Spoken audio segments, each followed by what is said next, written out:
लोक जागर इंडिया। यही आने वाला कल है, यही मेरे देश का कल है। एक नया इतिहास लिखेंगे। साथियों नमस्ते, मैं हूँ ज्ञानेश वाकुड़कर और आप देख रहे हैं लोक जागर इंडिया चैनल। साथियों, शायद सारी दुनिया में ही टपोरी लोगों का राज शुरू हो गया है। उन्हीं के दिन आए हुए हैं। उधर अमेरिका में ट्रंप क्या क्या गुल खिला रहे, कितना लोगों को परेशान कर रहे, उटपटांग निर्णय ले रहे।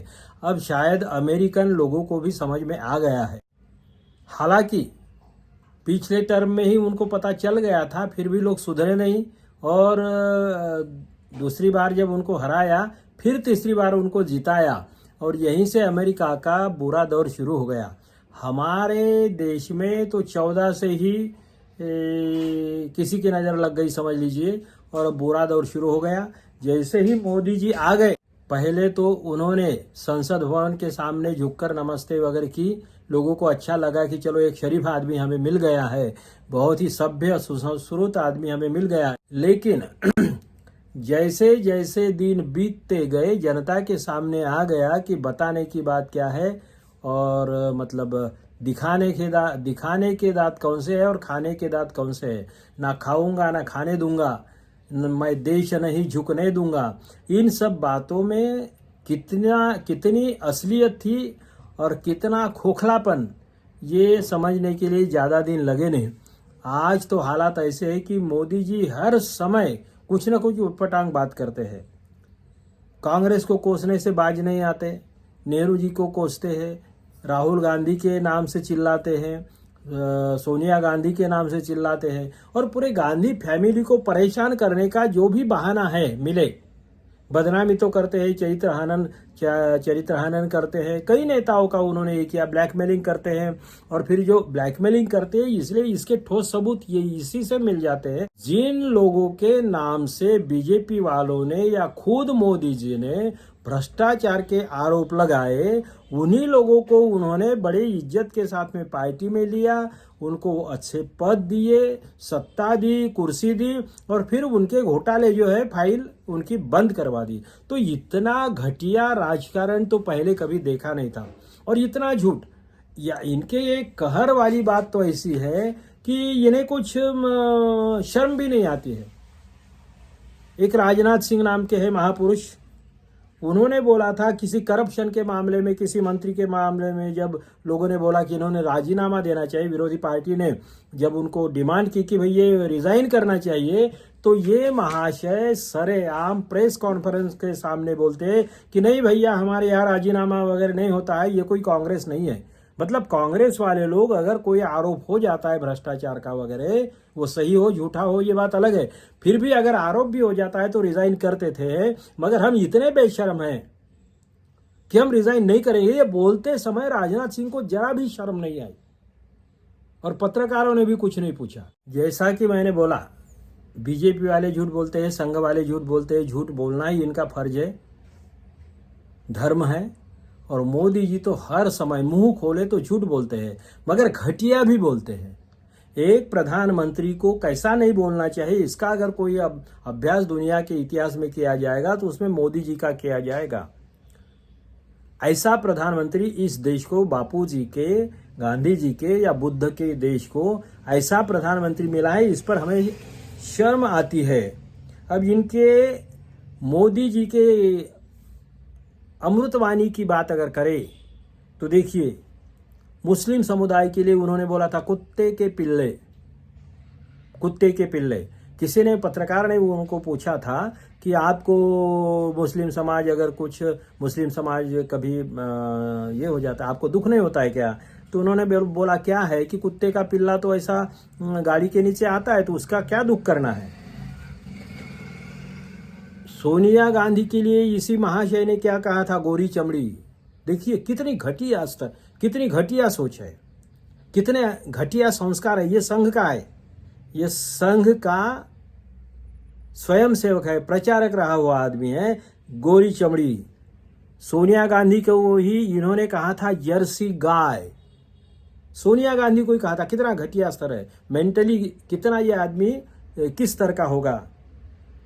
फिर उन्होंने शशि थरूर की वो जो दोस्त है उनके लिए कहा था 50 करोड़ की गर्लफ्रेंड, 50 करोड़ की गर्लफ्रेंड। मुस्लिम समुदाय को अभी अभी उन्होंने कहा पंक्चर वाला समुदाय। ये कहने का और कितने सारे उनके उदाहरण दे दिए जाए, लेकिन ये महाशय है कि इनको कुछ जरा भी पछतावा नहीं होता। अभी मोदी जी ने आरोप लगाया कांग्रेस पे वक्फ बिल बोर्ड के मामले में भी जो बात थी, मोदी जी ने ये कहा कि कांग्रेस को अगर मुस्लिमों से इतना ही ज्यादा प्यार है तो मुस्लिम को अपने पार्टी का अध्यक्ष क्यों नहीं बनाते, उनके हाथ में पार्टी क्यों नहीं दे देते, 50% लोगों को मुस्लिमों को टिकट क्यों नहीं देते, और 50% लोगों को टिकट देने के बाद में वो जीत कर आ जाते, संसद में जीत जाते और संसद में जाके अपनी बात रखते। ये मोदी जी का कहना है। अब ये मोदी जी को ये भी मालूम नहीं कि कांग्रेस के मुस्लिम कितने बार मुस्लिम अध्यक्ष बने कांग्रेस के। तो आइए आज के वीडियो में हम यही देखते हैं कि कांग्रेस के अध्यक्ष कितने थे, कौन से थे, संघ भाजपा या फिर उनका जो जनसंघ था, इनके अध्यक्ष कौन से थे, मुस्लिम कितने थे, दलित कितने थे, उच्चवर्णीय कितने थे। इस मामले में आज का वीडियो है। हम चार्ट भी देखते जाएंगे और बात भी करेंगे।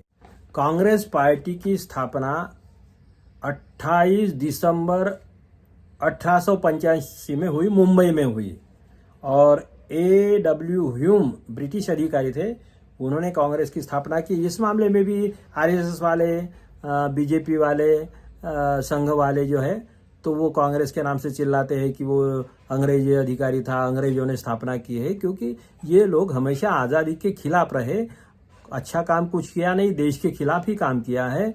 और इसीलिए अब कांग्रेस को बदनाम करना है तो कुछ ना कुछ बहानेबाजी करेंगे। तो खैर छोड़िए, उनकी फालतू बातों की तरफ ध्यान देने की ज़रूरत नहीं है। तो कांग्रेस की स्थापना होने के बाद में देखिए कि आज तक करीब उनके 60 के करीब अध्यक्ष हुए, कांग्रेस के 60 के करीब अध्यक्ष हुए। तो इसमें से हम देखते हैं कि कांग्रेस के अध्यक्षों में मुस्लिम कितने थे, दलित कितने थे और महिलाएं कितनी थी। ये चार्ट देखते हैं।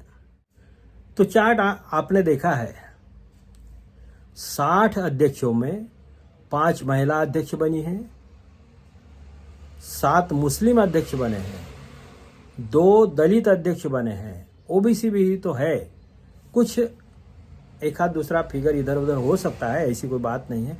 लेकिन देखिए ना कि जो मोदी जी कांग्रेस के नाम से चिल्लाते हैं कि मुस्लिम को अध्यक्ष बनाओ, अरे मुस्लिमों ने मंत्री बनाया, कई महत्वपूर्ण जिम्मेदारियां दी, राष्ट्रपति बनाए, अध्यक्ष बनाए, टिकट देते हैं महिलाओं मुस्लिमों को, मुख्यमंत्री बनाए हैं, राज्यपाल भी बनाए हैं, महिलाओं को भी मुख्यमंत्री बनाया है, प्राइम मिनिस्टर बनाया है, राष्ट्रपति बनाया है, राज्यपाल भी बनाया है, मिनिस्टर तो बनाया ही है। इतना सारा करने के बावजूद ये आदमी इतना झूठ बोलता है, इसको जरा भी कुछ लगता नहीं है। अब यही बात हम इन्हीं की पार्टी की बात करते हैं। आइए देखते हैं। तो इसमें हम देखते हैं अब संघ, आरएसएस, उसी की पार्टी थी जनसंघ। पहले जनसंघ थी, पहले राष्ट्रीय स्वयंसेवक संघ इस संस्था की पॉलिटिकल विंग थी जनसंघ। और उस जनसंघ का बाद में जनता पार्टी बनी थी, उसमें शामिल हो गए ये लोग। फिर वहाँ पे डुअल मेंबरशिप के मामले में झमेले किए, फिर उन्होंने जनता पार्टी बनाई 80 में। और आरएसएस की स्थापना हुई थी 27 सितंबर 1925, मतलब अभी 100 साल हो गए। 100 साल में इनके कितने अध्यक्ष बने संघ के? जनसंघ का रिकॉर्ड थोड़ा जरा कम ज़्यादा है, ठीक है, फिर भी संघ के सरसंघ चालक, अभी चार्ट देखते हैं, आप देखिए। तो संघ के सरसंघ चालक आज तक 7 बने हैं, मतलब 7वें सरसंघ चालक मोहन भागवत है। ये 7 में से 6 ब्राह्मण है, एक ही जाति के हैं, और एक है राजपूत, रज्जू भैया उनका नाम था, तो एक राजपूत।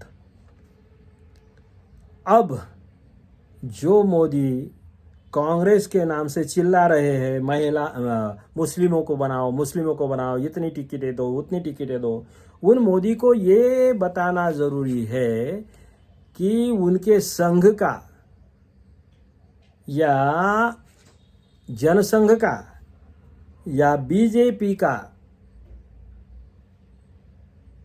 अध्यक्ष मुस्लिम बना क्या, महिला बनी क्या?